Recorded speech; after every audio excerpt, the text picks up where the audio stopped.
nangyari nga ng mga araw na iyon na lumabas ang isang utos mula kay Augusto Cesar na magpatala ang buong sanglibutan. Ito ang unang talaang mamamayan na ginawa ng si Quirino ay gobernador sa Syria. At nagsisiparoon ang lahat upang sila'y mga tala, bawat isa sa kanyang sariling bayan. At si Jose naman ay umahon mula sa Galilea, mula sa bayan ng Nazareth hanggang sa Judea, sa bayan ni David na kung tawaging Bethlehem, sapagkat siya ay sa angkan at sa lahi ni David, upang patala siya pati ni Maria na mag-aasawa sa kanya, na kasalukuyang kagampan.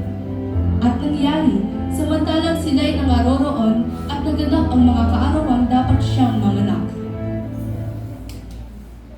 Paumanihin, puno na ang lahat ng mga silid. Ngunit meron akong sabsaban sa banda roon na maaari ninyong matuluyan pansamantala. Salamat, yun na lamang.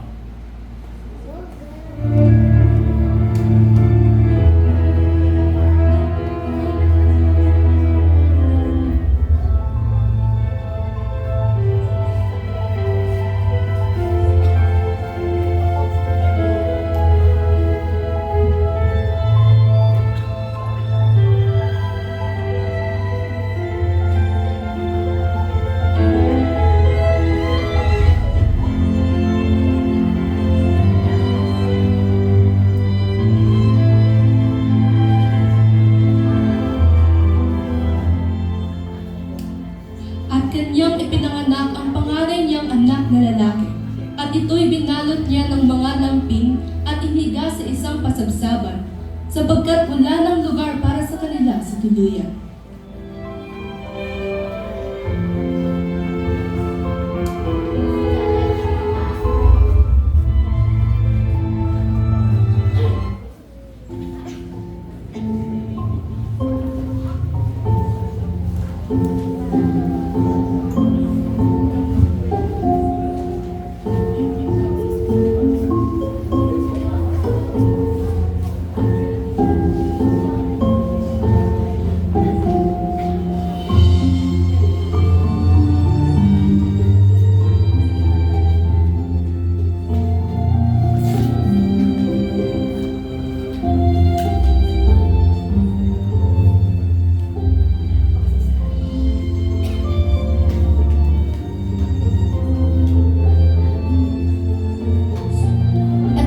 Pastor ng tupa sa lupain din yaon na nangasapanan, na pinagpupuyatan sa gabi ang kanilang kawan.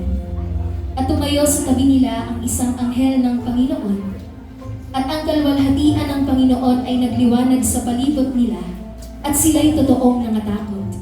Huwag kayong matakot. Ako'y may dalang mabuting balita ng malaking kagalakan, sapagkat ngayong araw sa bayan ni David ay isinilang sa inyo ang isang tagapagligtas. Siya ang Kristo, ang Panginoon. Halina't mawarin tayo